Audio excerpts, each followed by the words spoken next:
नमस्कार मित्रांनो, मी प्रमोद कांबळे आपल्या चॅनलच्या नवीन भागात तुमचे सगळ्यांचे स्वागत करतो. तर आत्ता मी आलो आहे मुंबईतील काळा चौक या परिसरात. तिथेच अबुदयनगरची वसाहत आहे आणि त्या वसाहतीच्या मध्येच आपल्याला शहीद भगतसिंग हे मैदान आहे. तिथे महासंस्कृती महोत्सव 2024 भरवण्यात आला आहे महाराष्ट्र शासनाच्या वतीने. तर तिथे विविध प्रकारचे कार्यक्रम आयोजित केले आहेत. त्यामध्ये आपल्याला मराठी लोकधार आहे, जल्लोष आहे, शिववंदना, मराठी बाणा असे विविध प्रकारचे कार्यक्रम आहेत. तसेच दर्शन व खाद्यजत्राही आयोजित केले. तर आता आपण त्या महोत्सवामध्ये जाऊन पाहूया.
मी संत ज्ञानेश्वर महाराजांनी बनवले सातवी सगळ्यात पहिले. त्याच्यानंतर डिराईव्ड होऊन मग मोक्षपट म्हणजे आपले रामदास स्वामींनी बनवलेला मोक्षपट आहे. म्हणजे कर्म केली, चांगली कर्म केली तर चांगल्या ह्याच्यातून तुम्हाला 7 शिडीने वर जाल आणि कुकर्म केलं तर तुम्हाला 7 घेईल आणि खाली जाल. त्याला चांगले कर्म ठेवा आयुष्यात तर खूप चांगलं होणार, वाईट कर्म केले तर वाईट होणार. हे विमानम नावाचा खेळ आहे. म्हणजे आपला लुडोसारखाच आहे. इथून चालत येऊन इथून जाऊन म्हणजे तुमची जर सुरुवात इथे असेल तर तुमचा शेवट इथे क्रॉसमध्ये असेल. आणि हे म्हणजे हा काचपाणी आपला नेहमीचा जो असतो तो म्हणजे जुनं आहे की कसं म्हणजे? हा जुनंच आहे. म्हणजे अगदी गावाखेड्यात वगैरे जे खेळतात अगदी पहिल्यापासून ते. सगळ्या बोर्ड गेमचा हा बेसिक गेम सिसिमा नावाचा. कोणताही तुम्ही गेम घेतला त्याचा हा लाईन शिरी येण्याचा म्हणजे ते आपण सध्या X and 0 खेळतो. एका लाईनीत आलं पाहिजे तर तुम्ही जिंकता. हा सगळ्यात बेसिक गेम तो तेव्हाचा म्हणजे हो तेव्हाचा. जेव्हा खेळांचे शोध लागले तेव्हा हा सगळ्यात बेसिक गेम. प्रत्येक गेम वेगवेगळ्या पद्धतीनेच खेळलेले आहे. हो पण त्यांचं बेस हाच आहे. मूळ हेच आहे. लाईन शीट मध्ये सगळे याच्या पुढचे म्हणजे हे गेम्स अगदी 2री ते 4थीपर्यंत 5वीपर्यंत घेऊ शकतात. त्याच्यानंतर ही लेवल वाढत जाणार. सारीपाट किंवा चतुरंग आणि चल्लसाट वगैरे जे असते म्हणजे मोठ्या मुलांनाही कळते म्हणजे गेम. हा मंकला नावाचा खेळ आहे. सुरुवातीला प्रत्येक याच्यात 5-5 कवड्या असतात. त्या एक पेरत जायच्या. ते पेरला एक टॅक्स दिला 4 आणि 5. जर समोरच्या इथे 5वं तुम्ही टाकलं आणि समोरच्याकडे समजा इथे तुमचा 5वा पडला तर समोरच्या ह्याच्यामध्ये जेवढ्या काही सोंगट्या असतील त्या तुमच्याकडे आले. ज्याच्याकडे जास्त सोंगट्या येतील तो जिंकतो. मॅथमॅटिकल गणित शिकण्यासाठी हा फार उत्तम असा खेळ आहे. त्या काळात आहे. म्हणजे अगदी आपण छत्रपती शिवाजी महाराज चतुरंग सेना घेऊन जायचे असं जेव्हा म्हटलं तर ती चतुरंग सेना म्हणजे काय तर हा तो ह्याच्यात 2 मित्र आणि 2 शत्रू. आणि ह्याच्यात अजून एक म्हणजे हा या फास्यांनी खेळला जातो. 6 पडले तरच तुमचा राजा चालणार. हां 1 पडला तरच उंट, 3 पडल्यावर घोडा आणि 4 पडल्यावर हत्ती. जरी तुम्हाला मारण्याची संधी आली तरी तुम्हाला 6 पडल्याशिवाय तुम्ही राजाला किंवा राजा त्या प्याद्याला मारू नाही शकतो. हा लक फॅक्टर सुद्धा आहे. ते कधी कुठे गेम फिरेल लकनुसार ते सांगते. ज्याचा जो लुडो आहे त्याच्या आसपास जाणारा ह्याच्यात पण सेमच आहे. फक्त ह्याच्यात एका कवड्यांनी खेळलं जातं. हे आता 3 पडले मला. म्हणजे हे टाकले जातात त्याच्यामध्ये. अच्छा. सगळे पडले तर 8.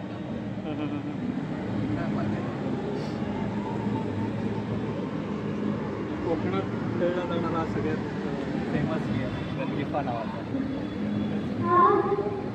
सावंतवाडीमध्ये अजूनही आजच्याही तारखेला खेळला जातो. ते कशी खेळतात पद्धत काय? हा ह्याच्यात आपला जो युनो आहे सध्याचा त्याचा हा ओरिजिनल गेम. युनो कार्ड्सचा हा ओरिजिनल गेम.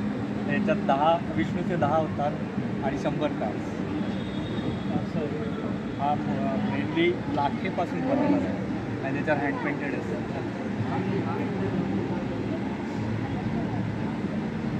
तुम्ही मगाशी इथे हे बागचाल बघितला त्याची जी वरची लेवल आहे त्याच्यात 4 तो 3 वाघ आहेत. त्याच्यात 4 वाघ आहेत आणि याच्यात 4-4 बकऱ्या कल्पनी हे करतात राहतात.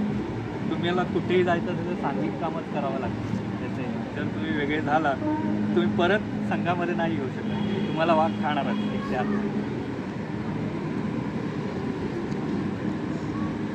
हे खेळ आता खेळले जात नसतील.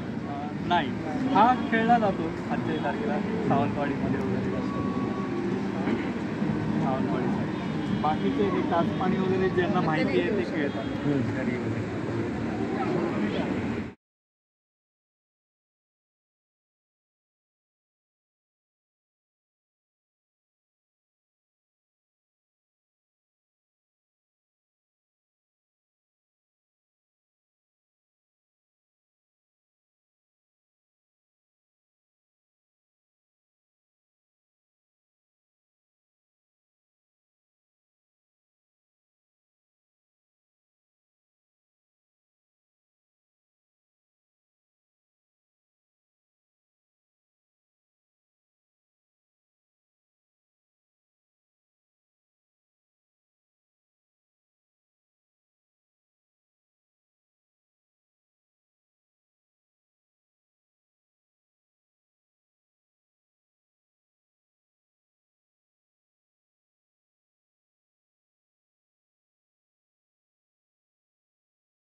मित्रांनो इथं आपल्याला शूटिंग काढण्यासाठी परवानगी नाही आहे, त्याच्यामुळे इथं आम्ही बघून घेतो आतमध्ये येईल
मित्रांनो, तुम्हाला या व्हिडिओमध्ये मी रितेश छत्रपती शिवाजी महाराजांच्या काळातील काही शस्त्र आहेत, तसेच त्यांनी काही जे कार्य केले आहेत अफजल खानाचा वध किंवा इतरही काही गोष्टी आहेत ते सुद्धा दाखवण्यात आले आहेत.